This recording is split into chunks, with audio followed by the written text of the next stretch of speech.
Shalom teman-teman TNT, jumpa kembali bersama Kak Frida di acara Go TNT Online Sharing yang tayang setiap hari Jumat jam 13.30 di YouTube channel Go Bogor Online Service dan Instagram @Teenagers of New Testimony. Di awal tahun yang baru ini Kak Frida ucapkan selamat tahun baru 2024 bagi kita semua. Dan judul sharing daripada firman Tuhan hari ini adalah Pray, P-R-A-Y. Pray, doa. Banyak orang mengalami kegagalan karena telah salah mengambil keputusan. Tapi banyak juga yang berhasil karena ia mengambil keputusan yang tepat di saat yang tepat. Maka mengambil keputusan adalah hal mendasar yang harus benar-benar kita siapkan dengan baik.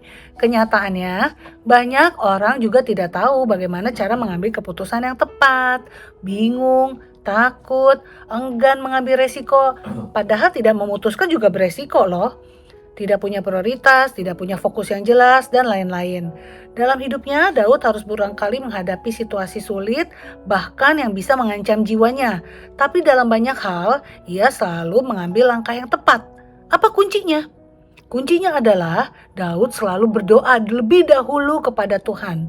Mungkin nasihat terdengar klise ya, nasihat ini terdengar klise, tetapi berdoa bukan hanya berdoa.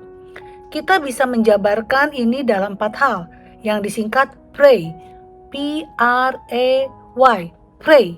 4 hal ini, yang pertama adalah P-nya itu, pray-nya itu pause atau jeda. Amsal 19 ayat 2 berkata, banyak orang salah dalam memutuskan karena panik dan buru-buru. Mengambil jeda entah beberapa detik, beberapa hari, perlu untuk menimbang atau mengumpulkan info lebih banyak sehingga kita tidak salah langkah, tidak salah mengambil keputusan. Itu P ya.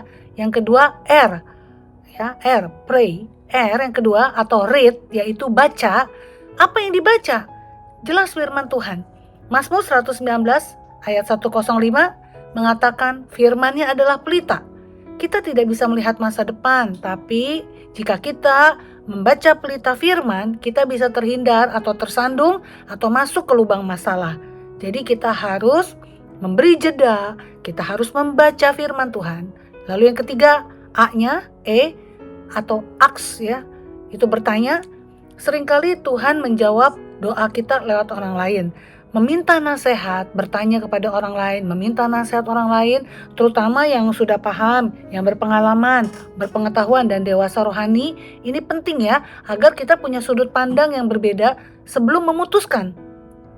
Tepat jika Amsal 15 ayat 22 mengatakan, rancangan akan terlaksana jika penasehat banyak. Jadi bertanyalah pada orang yang dewasa rohani, yang berpengalaman, berpengetahuan, yang paham ya. Yang terakhir, Y atau Y, yaitu yield, menyerahkan. Menyerahkan bukan berarti tidak bertanggung jawab, tetapi beriman bahwa apapun yang terjadi selama kita mau berjalan menurut kehendak-Nya, iya Tuhan pasti menyertai kita. Seperti Lukas 22 ayat 42 berkata, ya Bapa, jikalau Engkau mau ambillah cawan ini daripadaku, tetapi bukanlah kehendakku, melainkan kehendak-Mu lah yang terjadi. Yesus berdoa meminta kepada Bapa, tetapi juga berserah kepada kehendak-Nya. Itulah inti berdoa. Ya, kita bisa meminta, tapi kita menyerahkan kepada Tuhan. Itu juga yang mesti kita lakukan sebelum memutuskan segala sesuatu dan bertindak. Ya, lewat renungan hari ini kita bisa ingat selalu dan mempraktikkan pray, P-R-A-Y, P-R-A-Y, pray, sebelum kita membuat keputusan. Oke. Demikian sharing singkat dari Kak Frida, teman-teman TNT dapat bagikan video ini untuk saudara-saudara dan teman-teman yang lain.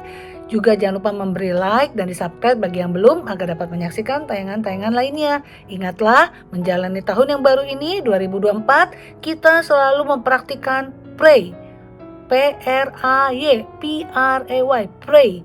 Pause yaitu jeda, read, baca, aks, bertanya, dan yield, menyerahkan sebelum membuat tiap keputusan dalam hidup kita. Oke, siap? Ya, salam sehat untuk kita semua. Always remember, Jesus love you. Thank you teman-teman TNT. God bless you.